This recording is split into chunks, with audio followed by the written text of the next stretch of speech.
सतगुरु कबीर साहेब की जय। तो कबीर साहब के शब्द चल रहे हैं अभी शब्दावली से, तो एक शब्द सुनाते हैं कबीर साहब का शब्दावली से। शब्द 39 बहुत अनमोल है। मानुष जन्म सुधारो साधु, मानुष जन्म सुधारो। देखो मानुष जन्म कैसे सुधरेगा, कैसे भक्ति बढ़ेगी, कैसे अपने सतगुरु से प्रेम होगा, कैसे सतगुरु हमें अपने काल के जाल से सतलोक ले जाएगा, अपने परम धाम पूर्ण मोक्ष स्थान ले जाएगा। कर नैनो दीदार महल में प्यारा है, वहाँ भगवान बैठा है। तो पहले देखते हैं क्या है शब्द में। मानुष जन्म सुधारो साधु, मानुष जन्म सुधारो और धोखे काहे बिगाड़े हो। मानुष जन्म सुधारो साधु, धोखे काहे बिगाड़े हो। और ऐसा समय बहुर नहीं पे हो, जन्म जुगा मत हारे हो। कबीर साहब कह रहे हैं बेटा ऐसा ये मानुष जन्म दुर्लभ है, ये मिले न बारंबार। और तरबर से पत्ता टूट गिरे फिर बहु न लगता डार। तो इस मानुष जन्म को सुधार लो, अब सुधारने का समय है। धोखे काहे बिगाड़े हो, तुम धोखे में इसको क्यों बिगाड़ रहे हो।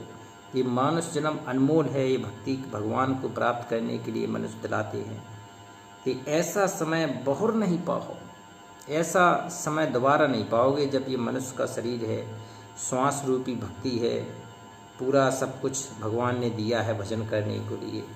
तो ऐसा समय बहुर नहीं पाओ, जन्म जुगा मत हारो। जन्म को जुए की तरह मत हारो। जैसे जुआरी क्या करता है, जुआरी अपना सब कुछ लाता है, दाव को सब हार के चला जाता है। तो इस जुए की तरह अब मत हारो। कहते हैं गुड्डा गुडी ख्याल जिन भूलो और मूल तत्व लो लाओ हो। और जब लग घट सो परचे नाही, तब लग कछु नहीं पाओ हो। कहते हैं ये गुड्डा गुड़ियों वाले खेल अब ख़त्म कर दो। गुड्डा गुड़ियों में जो मतलब जो समय तुम्हारा खराब हो रहा है, इसमें बिना फालतू का अब समय बर्बाद करने की ज़रूरत नहीं है। ख्याल जिन भूलो और मूल तत्व लो लाओ हो। तो कबीर साहब कह रहे हैं कि अब मूल तत्व को समझना है। मूल तत्व क्या है? इस काल चक्र से निकलना, आवागमन से मुक्त होना, जन्म मरण के जाल से मुक्त होना, ये है मूल तत्व। और इसको पहचानो, इसके लिए पूरी साधना करना पड़ेगा। कुंडली कमल चक्र जागृत करना पड़ेगा, ध्यान धारणा समाधि के द्वारा ऊपर उठना पड़ेगा। तो मूल तत्व लो लाओ हो और जब लग सो परिचय नहीं। जब लग घट से परिचय नहीं, कहती है घट में भगवान का वास है, रोम रोम में भगवान का वास है।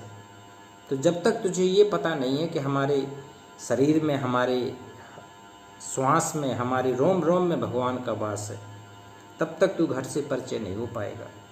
जब लग घट सो परिचय नहीं, तब लग कछु नहीं पाओ हो। तब लग तुझे कुछ भी मिलने वाला नहीं है, कोई भी ज्ञान तुझे होने वाला नहीं है, कोई भी धर्म साधना, कोई भी भक्ति तेरी बढ़ने वाली नहीं है।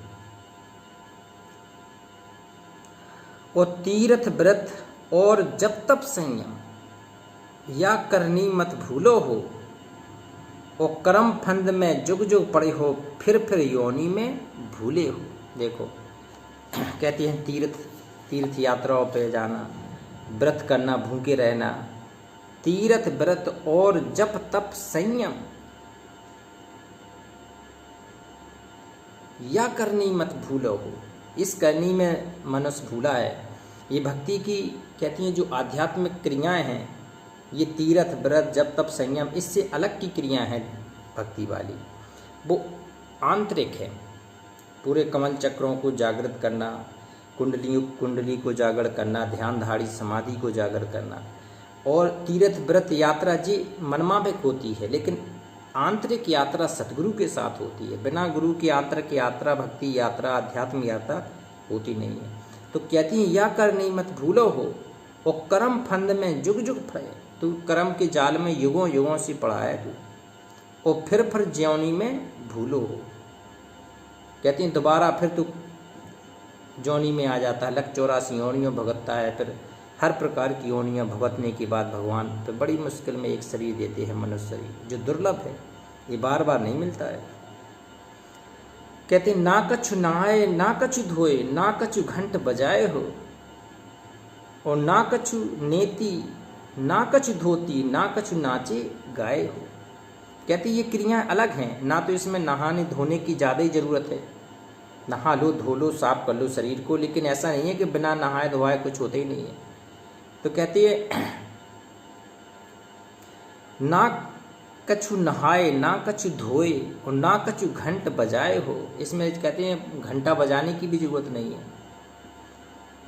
और ना कछु नेति ना कछु धोती, कहती नेति धोती क्रियाएं पहले योगी करते थे और जल पी लेते थे, सूत पी लेते थे, जल नेति सूत नेति, इस प्रकार से अपने अंदर की गंदगी को बाहर निकाले करते थे। तो कबीर साहब कह रहे बेटा ये सब ये करने की भी ज़रूरत नहीं है, ना नेति करने की ज़रूरत है, ना धोती की करने ज़रूरत है, और ना कुछ नाचे गाए हो, ना नाचने की ज़रूरत है, ना गाने की ज़रूरत है।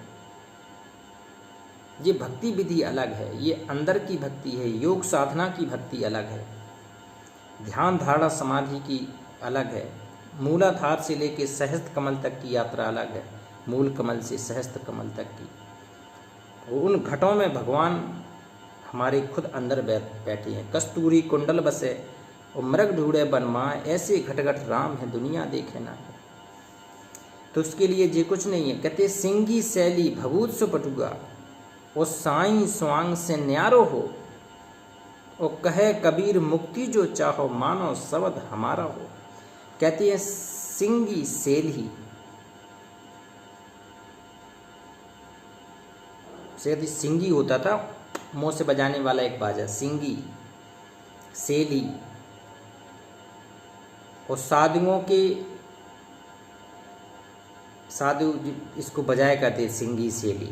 और भभूसो बटुगा, कहते कुछ भभूत लगा के चलते थे, और बटुगा और साई श्वास से न्यारा हो। वो सच्चा साई है, वो कहती हैं श्वास से न्यारा है। और कहे कबीर मुक्ति जो चाहो, कबीर साहब कह रहे अगर बेटा तुझे मुक्ति चाहिए है, मानो शब्द हमारा हो, हमारा शब्द मानो, शब्द।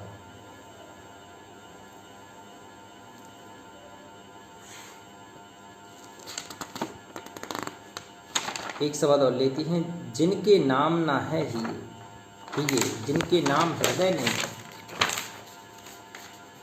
जिनके नाम ना है हिये, क्या हो बे कल माला डाले और कहाँ सुमरने लिए। कहते जिसके हृदय में भगवान का नाम नहीं है, भगवान की जिसके कहते हैं जो सुमरन नहीं कर रहा है, जो भगवान की भक्ति नहीं कर रहा है, जो भगवान को याद नहीं करता है, जिनके नाम ना हृदय में नहीं है उसकी तड़प, क्या हो बे गल माला डाले, तो वो गले में माला डालने से उसका फिर कोई फायदा नहीं है।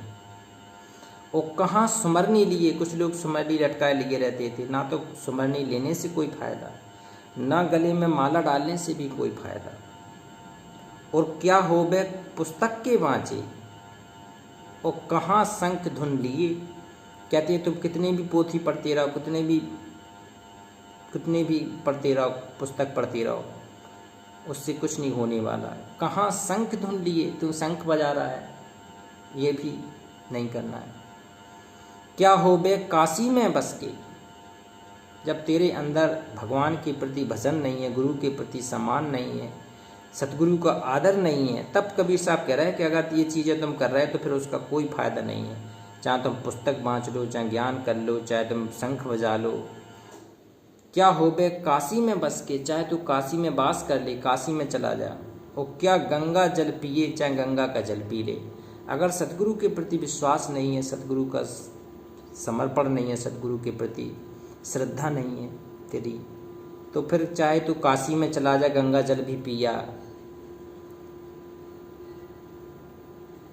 और हो बे क्या बरस की राख है और कहाँ तलक सर दिए। कहती हैं तू राख, तो बरस भर में शरीर में राख मल ले, भभूत लगा ले, और क्या तलक सिर दिए, क्या सिर में तलक लगा के भी घूमता रहे, उससे कोई फायदा नहीं है तेरा। और कहे कबीर सुनो भाई साधु और जाता है जम लिए। कहती हैं ऐसे, कहती हैं जो आडंबर करती हैं, पाखंड करती हैं, उनको जम पकड़ के ले जाता है, काल पकड़ के ले जाता है, काल के दूत उसे पकड़ के ले जाते हैं। तो कहे कबीर सुनो भाई साधु, जाता है जम लिए, जम पकड़ के उसको ले जाता है, कबीर साहब कह रहे। तो सच्चा इसमें भक्ति क्या बताई है जी, पाखंड और आडंबर छोड़ के सतगुरु की भक्ति शुरू कर दे। सतगुरु कहते हैं कबीर की भक्ति में सतगुरु की भक्ति है। भगवान गुरु बड़े गोविंद से मन में देख विचार, वो हरि जो सुमरेगा वो काल के जाल में रह जाएगा, और गुरु को सुमर के हो जाएगा वो पार। कहाँ? शाश्वत लोग, कर नैनो दीदार महल में प्यारा है सतलोक। तो ये कबीर साहब के शब्द हैं, अनमोल शब्द हैं, इनको गहराई से समझना है क्या लिखा है इसमें, और उसी आधार से फिर साधना करनी है हमें। शेयर करें। नमस्कार।